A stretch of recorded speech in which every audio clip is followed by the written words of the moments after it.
कामदेव ने बाण चला दिए, लेकिन गोविंद का कुछ भी नहीं हो गया, कुछ भी नहीं हुआ और कामदेव गोविंद के चरणों में गिर गया। बोले मैंने अपनी बुद्धि से सबको परास्त किया, लेकिन गोविंद मैं आज आपसे हार गया। और तब कामदेव ने गोविंद को एक नाम अच्युत दिया। अच्युत का अर्थ होता है जो कभी च्युत ही ना हो, अच्युत। तो भगवान का एक नाम अच्युत कामदेव ने रखा। और कामदेव भी क्षमा याचना और गोविंद से प्रार्थना करके चला गया। और यही कामदेव गोविंद का जो प्रथम पुत्र प्रद्युम्न के रूप में जन्म लिया था। इस प्रकार से भगवान गोपियों के साथ रास रचाए तो गोपियों को मन में अभिमान जग गया कि इतना बड़ा जगदीश्वर, इतना बड़ा नारायण, जिस नारायण को बड़े बड़े ऋषि महर्षि भी दर्शन नहीं पा पाते हैं, उस नारायण को आज हम नचा रहे हैं ब्रज में। तो गोपियों को यह अभिमान आ गया। और भगवान कहते हैं मुझे भक्त के ऊपर सब गुण अच्छे लगते हैं, लेकिन भक्त को यदि अभिमान आ जाए तो मैं अभिमान उसका तोड़ देता हूँ, क्योंकि भगवान का भोजन ही अहंकार है।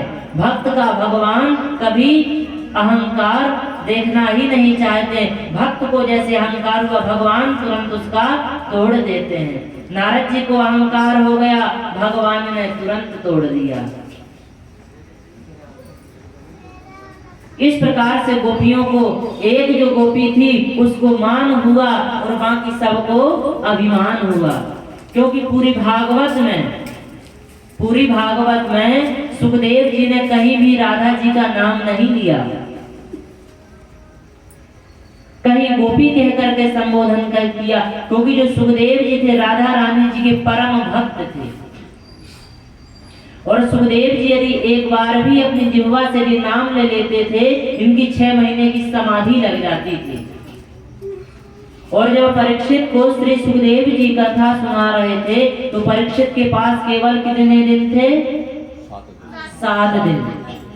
अब परीक्षित तो सुखदेव जी को लगा कि कहीं यदि हम बीच में यदि राधा नाम ले लिए और कहीं यदि हमारी समाधि लग गई तो हम परीक्षित को कथा तो फिर सुना नहीं पाएंगे। इसलिए पूरी भागवत में आप पूरी खोल के देख लीजिए, कहीं भी राधा नाम नहीं है।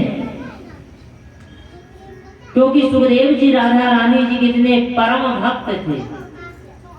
क्योंकि जब राधा रानी इस धारा धाम में आ रही थी तब जो इनके भक्त थे तो राधा रानी ने कहा श्री सुखदेव जी से कि आप भी पधारो। परम भक्त श्री सुखदेव जी थे। तो पूरी भागवत में कहीं भी नहीं, यदि राधावंतो भटान ब्रजे तो वहां पर संधि हो जाती है, तो वहां आधावंता भटान ब्रजे, तो कहीं पर गोपी। तो आज श्री सुखदेव जी से महाराज में वर्णन कर रहे हैं कि एक गोपी को मान हुआ, यानी राधा रानी जी को मान हुआ।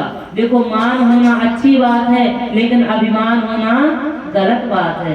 तो गोपियों को अभिमान आ गया कि जो त्रैलोक्य का नारायण है, जिसके दर्शन करने के लिए बड़े बड़े देवता भी लालायित रहते हैं, आज वह नारायण हमारे साथ नृत्य कर रहा।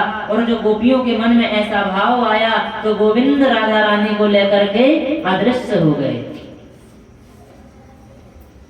अब गोपियां व्याकुल हो गई, ढूंढने लग गई कि कन्हैया कहाँ चले गए।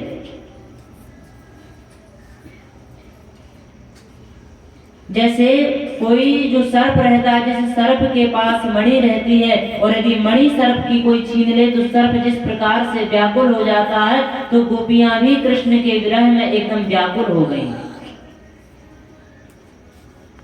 दूसरा उदाहरण भागवत में, जैसे मछली को आप जल से अलग कर लो तो मछली किस प्रकार से घबराने लगती है, छटपटाने लगती है, ऐसे गोपियां कृष्ण के विरह में छटपटाने लगी।